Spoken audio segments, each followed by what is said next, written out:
కమ్మాగుందని తిన్నరు బురదా బట్టల రైతును చూసి దూరం ఉండని అన్నారు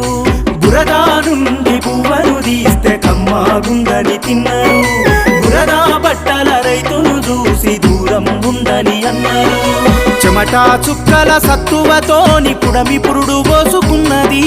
కంటి పాపల కావలిలోనే పంట రాసి నెలకొన్నది వందనాలు రైతన్న నీకు వందనాలు